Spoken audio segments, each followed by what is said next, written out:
Hi there, it's Martin Rapley here from Refurbishment Masterclass, and in this video I'm going to talk to you about finding your ideal property to refurbish.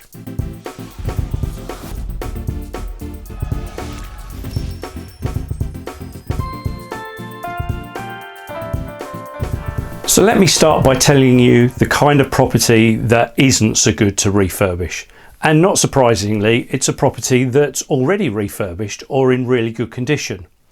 Now, I'm emphasising that point because it sometimes feels as though there's properties that are in good condition that you can reconfigure or repurpose it in a different way and perhaps converting a house into an HMO or something like that. And in reality, that will kind of work, but you're not really going to be adding any value from the refurbishment process. You may well be able to take a property, tidy it up a little bit and reuse it as an HMO. But if you really want to add value, if you want to make some profit, if you want to benefit from refinancing and getting some or all of your money back out, then you really do need to be looking for a property that needs a more substantial kind of refurbishment. You're looking for those kinds of properties that are tired and run down, the kinds of properties where you wipe your feet on the way out, the kinds of properties where there's evidence of defects, ceilings have fallen down, there's been some water leaks, the kinds of properties where no one has lived for a number of years. Those are the properties where you can really add some value. However, let me just say at this point, just because it needs refurbishing doesn't actually mean that it's an ideal project for you. Importantly, you need to be sure that you can make money from the refurbishment, and I'll talk about that in another video. So where are you going to find these ideal properties to refurbish?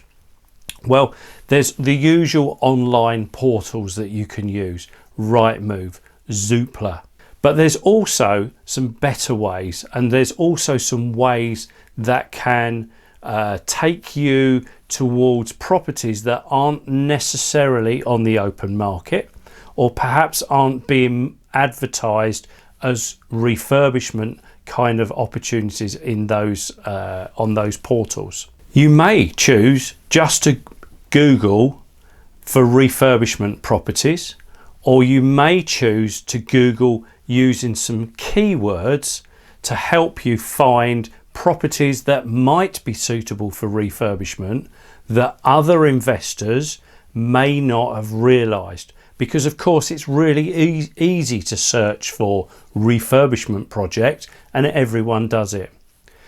Here's some phrases that might help you find some properties that aren't being marketed as suitable for refurbishment, but actually you could well find are suitable for refurbishment. You could use the phrase vacant, as in vacant possession, because if there's vacant possession, there's a good chance that no one's living in the house at the moment, and therefore it could be run down and tired. You could search for cash buyers, because normally properties that can only be sold to cash buyers aren't mortgageable because they need work carried out to them. Have a look for things like chain free. That often indicates that no one's living in the property at the moment. Maybe search for investors. So as in the context suitable for investors. Again, another little way of marketing properties that doesn't say refurbishment and therefore might help you find something different. Search for notice of offer. Notice of offers are often made for properties where they've been repossessed by the banks. It's an indication if they've been repossessed that they're often tired and run down. So again, another property that could be refurbished. And maybe just Google refurbishment property in my area. I found a really good property once just by Googling. In fact, it was very poorly advertised by a new homes builder. So make a note of all of these keywords. They're really good ways of finding some great opportunities without using the word refurbishment that everyone else is going to be using. My name's Martin Rapley. I look forward to seeing you in the next video.